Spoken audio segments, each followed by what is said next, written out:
and the proprietor would actually have a money conversation with them, because all the other ones, it's care, care, care, care, and can you be trusted?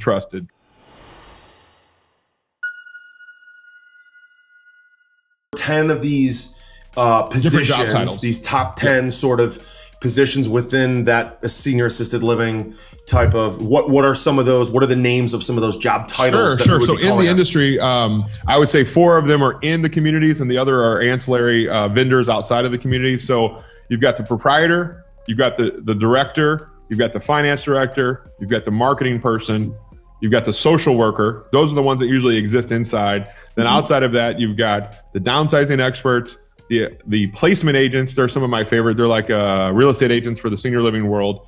You've got elder care attorneys, and you've got people that do what's called aid and attendance benefits providing.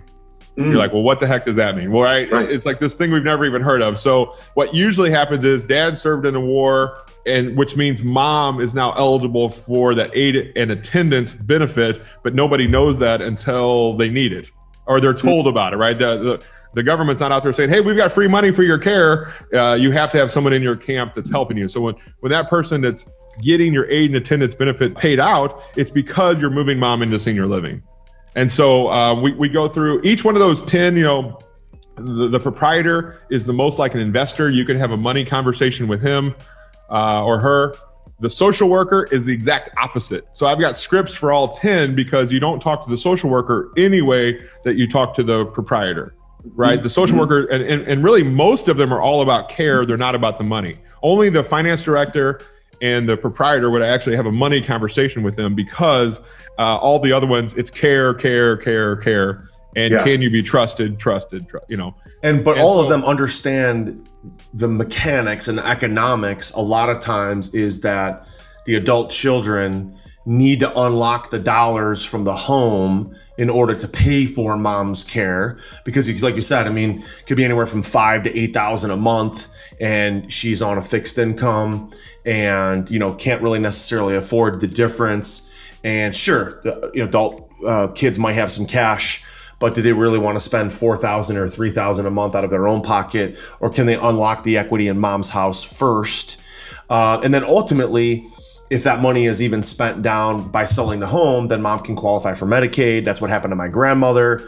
And she went into a Medicaid type facility, which was a great spot for her based on her situation. Because, my grandfather died at 54. My grandmother lived till 84. So she was alone for 30 years on a fixed income, on Social Security. And that's exactly what happened, is what you're describing. Is my father passed, he since has passed away in November. So we had a very similar situation with him. But my grandmother, who passed away about 15 years ago, she had just her home was her main and almost only asset, and had to sell that in order to put her into what she originally moved in with my parents, then moved to assisted living, then moved to memory care, right through the continuum. And it was, and then ultimately in the hospice at the end. So she hit kind of all the different kind of stopping points, if you will, in that adult kind of care. And for sure, my grandmother, as she was an ornery, like 4'11", little Irish woman.